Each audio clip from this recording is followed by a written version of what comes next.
Hey, how you doing today? I am Taquila Coleman. In today's video, we're going to talk about don't break the covenant. Don't break the covenant between you and God. Understand, covenant means agreement. Scriptures say, can two walk together except they be agreed? This is what God is after in this God ordained love story. He has drawn you into covenant with God. So you are now walking on one accord with God, right? And now God is going out there to get your prodigal spouse back. He's bringing your spouse back so that they can now, begin to walk on one accord with you and with God. Okay. So God is all about covenant. If you are not in covenant with God, you are now in covenant with the kingdom of darkness. Okay? I need you to understand this. You are either in covenant with the kingdom of God or you are in covenant with the kingdom of darkness. So don't break the covenant. How do we break the covenant? We break the covenant with God by blocking our spouse, right? We break the covenant with God by blocking our spouse because now we have come out of agreement, with God, and now we have come into agreement with the kingdom of darkness. Meaning, when you block your spouse, you're basically partnering with the devil in saying, I don't want any communication with my spouse. I don't want to hear from my spouse. Even after God corrects my spouse, I don't even want to hear the apology that my spouse is going to give me after the correction, right? Because based off your behavior, is now communicating, that you are now in covenant with the kingdom of darkness, because you have your spouse on block. So don't block your spouse. If your spouse is being critical, difficult, mean, etc., etc., instead of blocking them, you just insert your boundaries. You just begin to move away from this individual. You don't always have to answer their call. You don't always have to respond back to the text messages. You have to practice self-control and discipline. You got to discipline yourself to not watch your spouse's social media pages when they are behaving in this way. Okay, but don't break the covenant. Another way how we break the covenant is by trying to break the soul tie we have with our spouses. Listen, your soul consists of your mind, will, and your emotion. Not my will, but God's will, right? So if you are being led by God's will, okay, if you have submitted your will, and taken God's will for your life, you don't break the soul tie. No, we don't break the soul tie, okay?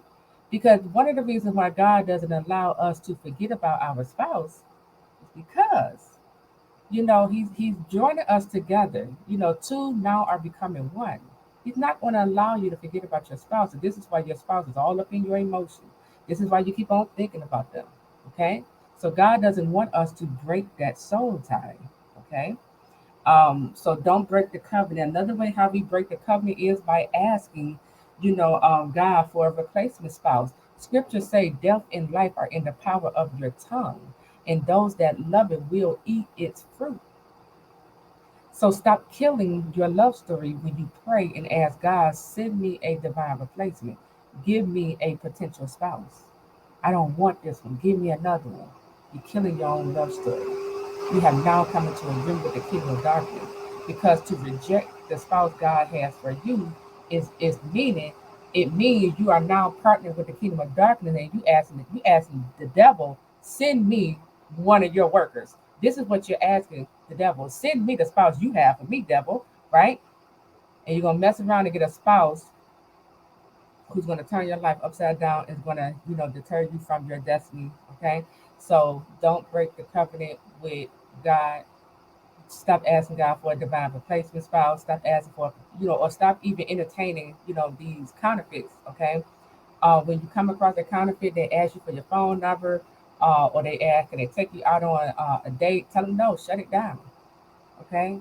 I was over here, the place I'm at right now, I was over here waiting on the elevator, and this man, he's standing in the hallway, he's drinking his little water or whatever. And I wasn't paying attention, but I heard someone say, do you have a lunch date?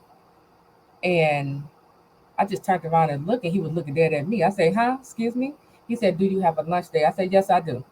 I have a lunch date. I didn't have no lunch date, but again, you don't give the enemy no room to enter in.